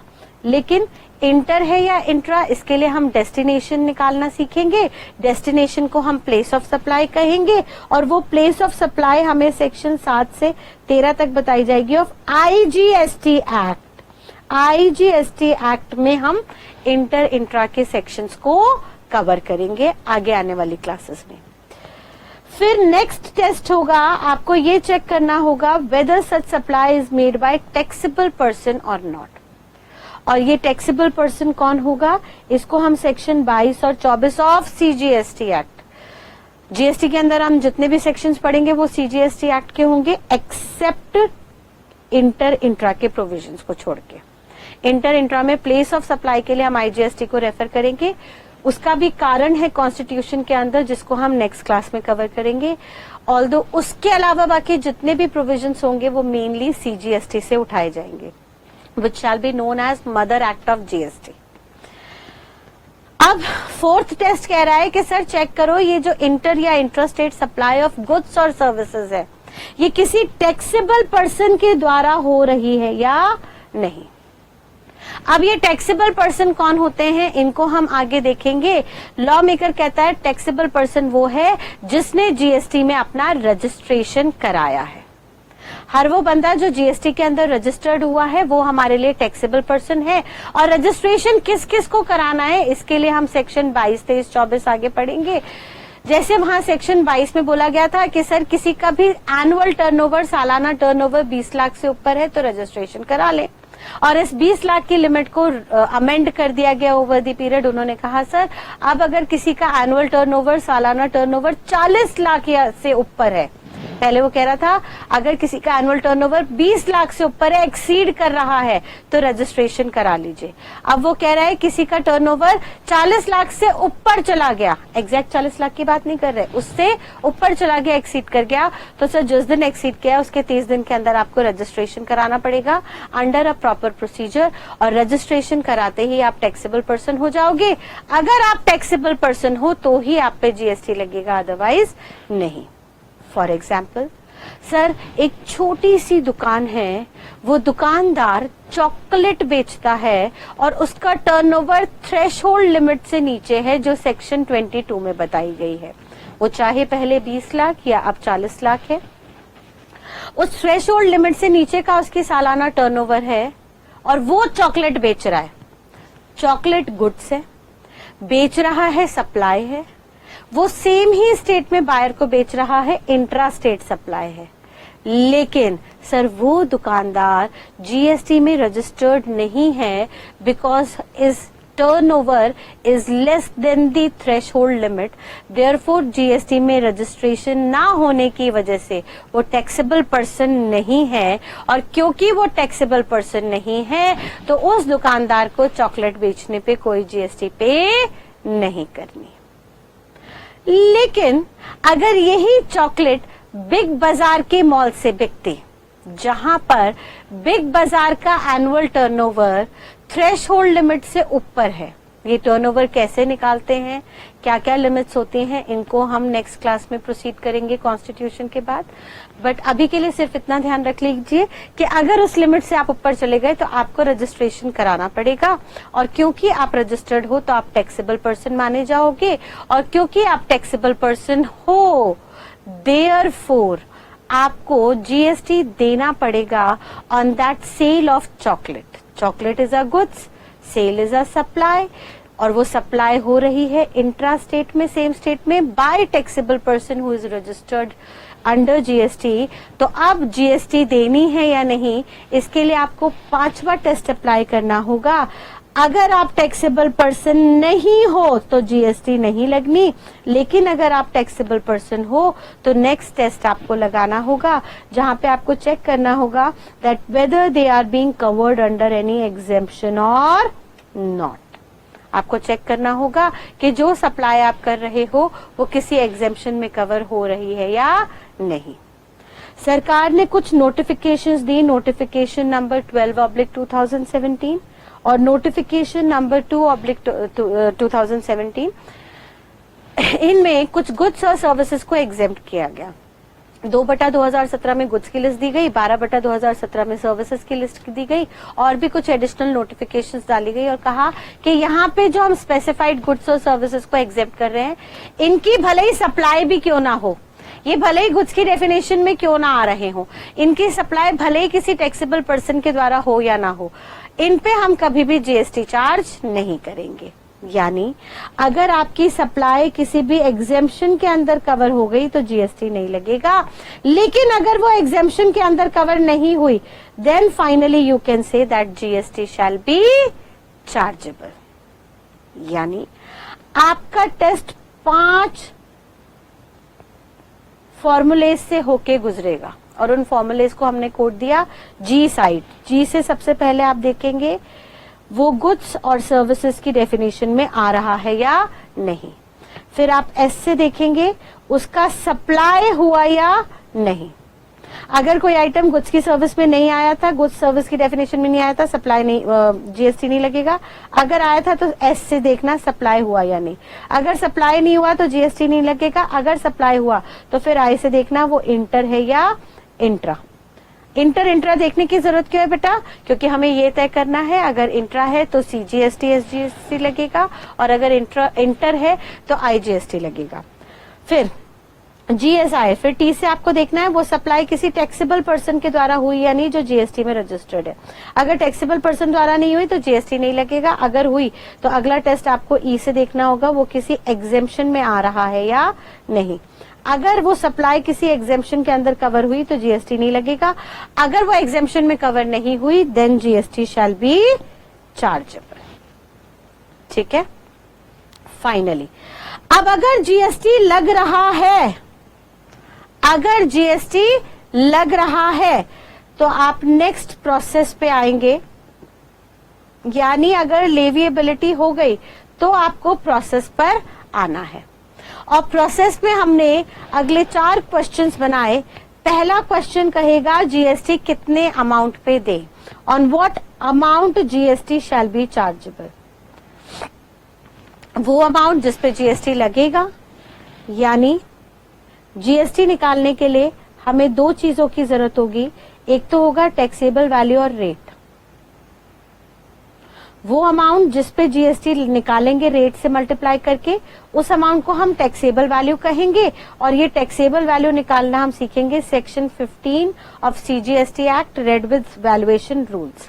सीजीएसटी के रूल्स है, उसमें कुछ वैल्यूएशन के रूल्स आएंगे, उन रूल्स को हम सेक्शन 15 के साथ पढ़ेंगे और ये टैक्सेबल वैल्यू निकालेंगे। और ये जो टैक्सेबल वैल्यू निकालने का प्रोसेस होगा इसको हम नाम देंगे वैल्यूएशन। सवाल क्या है? जीएसटी कितने अमाउंट पे लगाएं? कितने अमाउंट पे लगाएंगे सर? एक पर्टिकुलर अमाउंट पे लगाएंगे जिसको हम टैक्सेबल वैल्यू कहेंगे। ये टैक्सेबल वैल्यू निकालने का तरीका सेक्शन 15 में और रूल्स में बताया गया है। वो तरीके को जब हम अप्लाई करेंगे तो इस प्रोसेस को जिसके तहत हम टैक्सेबल वैल्यू डिटरमिन कर रहे हैं उसको हम वैल्यूएशन कहेंगे। ठीक है। फर्दर अगला सवाल आएगा, who shall be liable to pay GST. GST pay कौन करेगा? गवर्नमेंट को कौन जमा कराएगा? तो सर वो बंदा जो गवर्नमेंट को टैक्स पे करता है उसे हम बुलाते हैं असेसी। वो बंदा जिसको गवर्नमेंट को टैक्स पे करने की जिम्मेदारी होती है उसे हम बुलाते हैं असेसी। और जनरली सप्लायर ही होगा हमारा असेसी। इसको हम सेक्शन 9 के अंदर पढ़ेंगे ऑफ सीजीएसटी एक्ट। और सप्लायर जीएसटी पे कर रहा है तो उस प्रोसेस को हम एनसीएम कहेंगे, नॉर्मल चार्ज मैकेनिज्म। देखेंगे आगे चल के इसे। नॉर्मल चार्ज का मतलब नॉर्मली सर सप्लायर को जीएसटी पे करनी होगी, लेकिन कुछ केसेस में हम रेसिपिएंट से भी जीएसटी पे कराएंगे और उस प्रोसेस को हम कहेंगे आरसीएम, रिवर्स चार्ज मैकेनिज्म। वो मैकेनिज्म, वो प्रोसेस जिसमें चार्जेबिलिटी रिवर्स होके सप्लायर से रेसिपिएंट पे शिफ्ट हो रही है। वो कौन से केसेस होंगे उनको हम अगेन फर्दर असेसी के चैप्टर में आगे देखेंगे। फर्दर अगला सवाल होगा, ये जीएसटी असेसी किताबों में कंप्यूट कब करेगा? सर मैं डेली सर्विसेज दे रही हूँ तो मुझे क्या डेली जीएसटी निकालनी है? उन्होंने कहा नहीं, असेसी जीएसटी अपनी किताबों में एक पर्टिकुलर डे पे कंप्यूट करेगा जिस डे को हम नाम देंगे टाइम ऑफ सप्लाई। उस डे को हम क्या बुलाएंगे? Time of supply. मैं शॉर्ट में टीओएस कहूंगी। इस टाइम ऑफ सप्लाई को निकालने के लिए फर्दर कुछ सेक्शंस दिए गए सीजीएसटी एक्ट के अंदर, सेक्शन 12, 13 और 14, जिनको हम उनके चैप्टर में जाके देखेंगे। देन नेक्स्ट सवाल होगा, सर हमने देख लिया कितने अमाउंट पे निकलेगा, कब निकलेगा, कौन निकालेगा? जब असेसी ने टाइम ऑफ सप्लाई वाले दिन वैल्यूएशन को ध्यान में रखते हुए जीएसटी किताबों में निकाल लिया तो अगला सवाल आएगा इसके लिए कब पेमेंट की जाए, गवर्नमेंट को कब पेमेंट की जाए और उसके क्या क्या प्रोसेस होंगे, क्या क्या डॉक्यूमेंटेशन होंगे।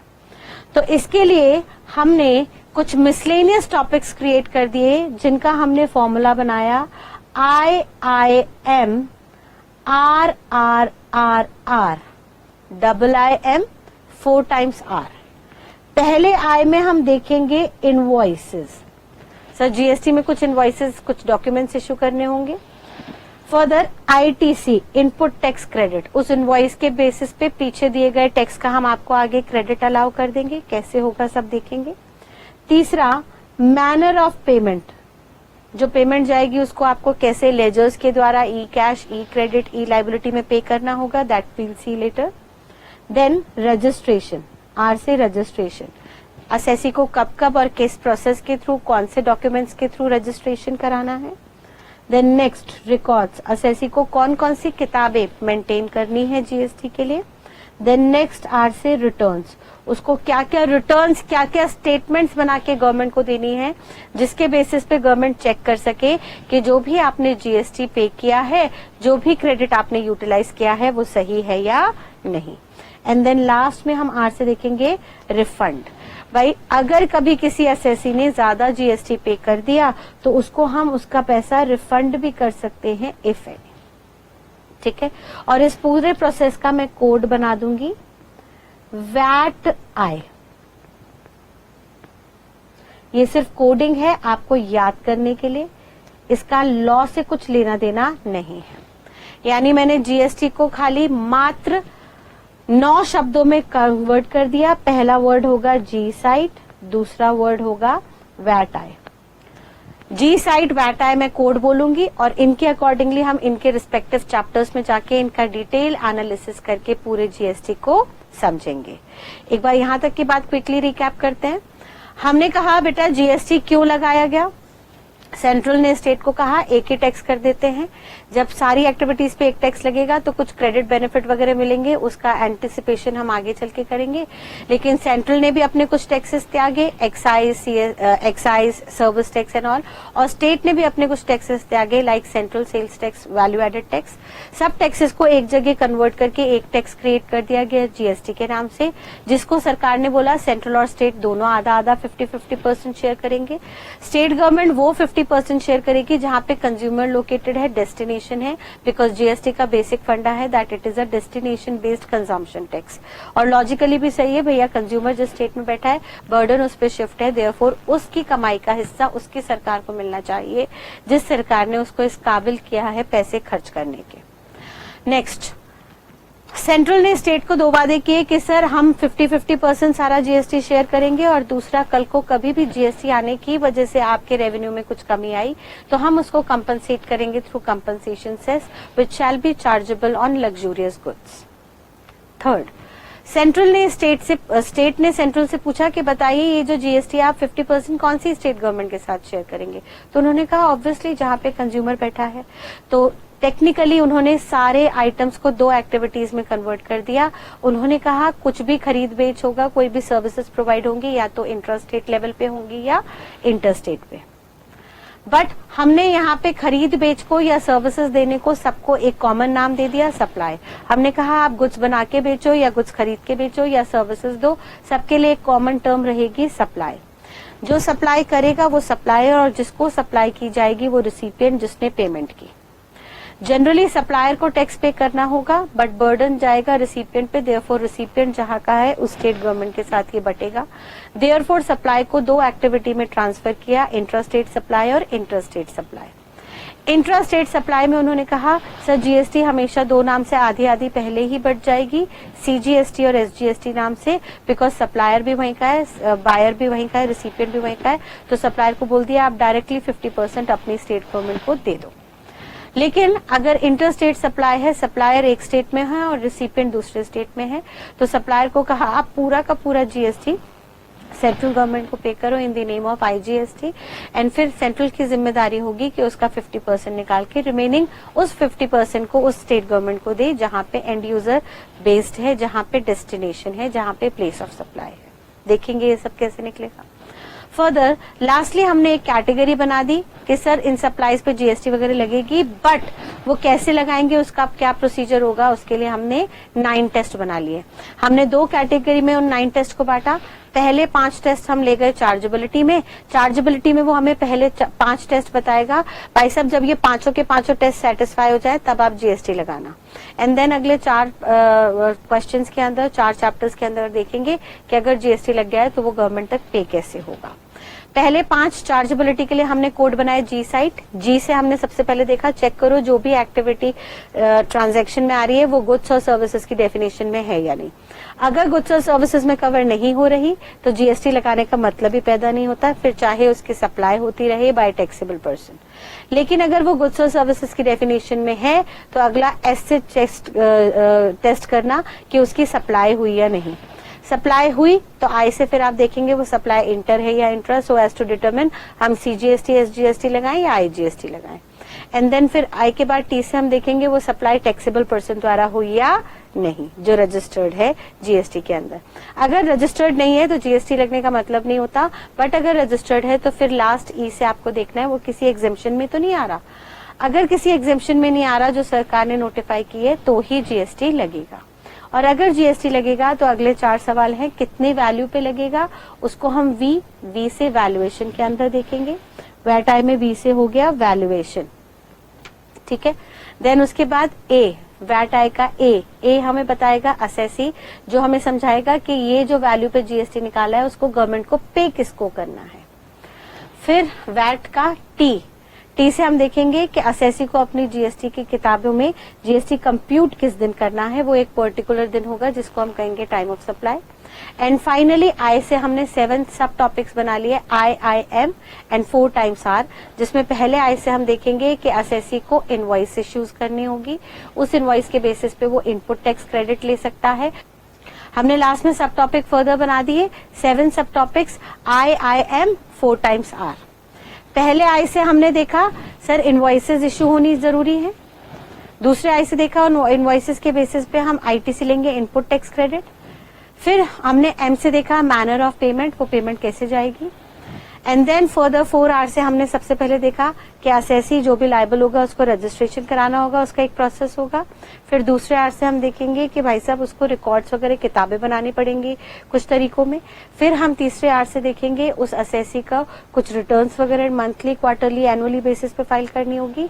और लास्ट में अगर उसने कुछ एक्स्ट्रा सरप्लस टैक्स पे कर दिया है तो वो रिफंड क्लेम कर सकता है। ठीक है बेटा, तो आज के लिए हम इस इंट्रोडक्शन को यहीं पे कंक्लूड करते हैं and then will technically start our GST from next class onwards. Till then, thank you and God bless you all. Bye bye.